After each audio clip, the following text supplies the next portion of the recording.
حضرت امام باقر رضی اللہ تعالی عنہ سے بہترین عورت کے بارے میں پوچھا گیا، اچھی عورت کے بارے میں پوچھا گیا، لاجواب عورت کے بارے میں پوچھا گیا۔ آپ نے فرمایا میاں بہترین عورتوں سے بھی زیادہ بہترین عورت کی 4 نشانیاں ہیں، اچھی عورتوں سے بھی زیادہ اچھی عورت کی 4 نشانیاں ہیں۔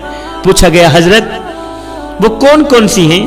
آپ نے فرمایا میاں پہلی نشانی اس کا دامن پاک ہو، پاک دامن عورت اچھی عورت ہے، پاک دامن رکھنے والی عورت بہترین عورت ہے۔ فرمایا شادی سے پہلے اس کا دامن ماں باپ کے دامن کے سوا کسی کے ساتھ نہ جڑا ہوا ہو، اور شادی کے بعد اس کا دامن شوہر کے دامن کے سوا کسی کے ساتھ نہ جڑا ہوا، ایسی عورت اچھی عورت ہے۔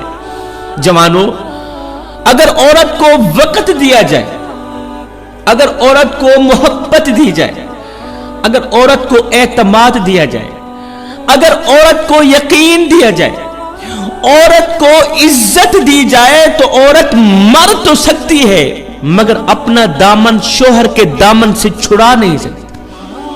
عورت مرنا گوارا کرے گی، اپنا دامن چھڑانا گوارا نہیں کرے گی اگر یہ 4 چیزیں دی جائیں، ایک اعتماد، دوسری محبت، تیسری عزت اور چوتھا یقین۔ اگر یہ 4 چیزیں عورت کو دی جائیں، بیوی کو دی جائیں، بیوی مر تو سکتی ہے، شوہر کے علاوہ کسی کے اوپر نظر نہیں ڈال سکتی۔ فرمایا دین کا درد رکھنے والی عورت، دین سے محبت رکھنے والی عورت اچھی عورت ہے، بہترین عورت ہے۔ دین سے محبت کی بات آئی، مجھے اس عورت کی کہانی یاد آ گئی، مجھے اس لاجواب عورت کا واقعہ یاد آ گیا۔ آپ سنیں، دل کے کانوں سے سنیں۔ ایک عورت اپنا خاندان چھوڑ کر، اپنا سب کچھ چھوڑ کر، بھاگ کر میرے حضور علیہ السلام کی خدمت میں حاضر ہوئی۔ کہنے لگی آقا میں نے اپنے میکے چھوڑ دی، میں اپنا سسرال چھوڑ کے آئی، میں مال والی تھی مال بھی چھوڑ کے آئی، جائیداد والی تھی جائیداد بھی چھوڑ کے آئی، ایک بیٹا ساتھ میں لے کے آئی۔ حضور میری یہ خواہش ہے، میری یہ تمنا ہے کہ میرا بیٹا آپ کی نوکری کرے گا اور میں آپ کی بیٹی سیدہ فاطمہ الزہرا کے برتن دھویا کروں، میں آپ کی بیٹی کی نوکری کیا کروں۔ حضور میری یہ قربانی قبول فرمائے، میری یہ خدمت قبول فرمائے، میرے بیٹے کو دین کے لیے وقف کر دیں۔ حضور میں نے آپ کے لیے اپنا سب کچھ چھوڑا۔ حضور میرے رشتہ دار سارے کے سارے کافر تھے، حضور کافروں کے ساتھ رہ کر میں اپنا دامن ناپاک نہیں کرانا چاہتی تھی، میں اپنا دامن خراب نہیں کرانا چاہتی تھی۔ میرے حضور علیہ السلام نے اس کے بیٹے کو جوانوں کی صف میں بٹھا دیا علم حاصل کرنے کے لیے، اور ماں کو سیدہ فاطمہ الزہرا کے پاس بھیج دیا علم حاصل کرنے کے لیے۔ حضرت انس رضی اللہ تعالی عنہ فرماتے ہیں یہ نوجوان اتنا حسین و جمیل تھا اور اتنا پیارا تھا، اس کا اٹھنا بیٹھنا اتنا پیارا تھا، اس کا کردار اتنا پیارا تھا، بڑی ہی دلچسپی سے نمازیں پڑھا کرتا تھا، بڑی ہی دلچسپی سے روزہ رکھا کرتا تھا۔ جب حضور علیہ السلام کے سامنے بیٹھتا تو دل کے کانوں سے آقا کی باتیں سنتا اور اس پر عمل بھی کیا کرتا تھا، اچھا بولتا، اچھا کردار اپنانے والا نوجوان، اچھے عمل کرنے والا نوجوان۔ اللہ کا کرنا ایسا ہوا وہ بیمار ہو گئے۔ جب بیمار ہوا اتنا علیل ہوا، اتنا بیمار ہوا کہ اس کا جسم کام کرنا چھوڑ گیا، اس کی زبان بولنا چھوڑ گئی، اس کے کان سننے کو چھوڑ گئے، اس کے ہاتھ ہلنا چھوڑ گئے، اس کے پاؤں ہلنا چھوڑ گئے، اس کا دماغ کام کرنا چھوڑ گیا۔ اتنا علیل ہوا کہ ہم بھی ساتھ میں بیٹھے ہوئے تھے۔ اس نوجوان نے ایک دم آہ بھری ٹھنڈا سانس نکالا، لا الہ الا اللہ محمد الرسول اللہ پڑھتے ہی اس نوجوان کی روح پرواز کر گئی، نوجوان فوت ہو گیا۔ میرے حضور علیہ السلام کمرے کے اندر آئے، میرے حضور علیہ السلام کی آنکھیں ایک دم چھم چھم برسنے لگی۔ میرے حضور علیہ السلام نے اس پیارے سے نوجوان کے چہرے کی طرف دیکھا، اس کی سر پہ ہاتھ پھیرا، ہاتھ پھیرتے ہی میرے حضور علیہ السلام نے سب سے پہلے جو جملہ ارشاد فرمایا وہ یہ تھا کہ اے انس اس کو غسل تو نے دینا ہے، اس کا جنازہ میں ہی پڑھوں گا، اس کے حق میں دعا میں ہی کروں گا، اس کی تدفین میں نہیں کرنی۔ یہ کہتے ہی پھر ایک دم فیصلہ بدل گیا۔ میرے کریم نبی نے فرمایا نہیں انس اس کو غسل بھی نہیں دینا،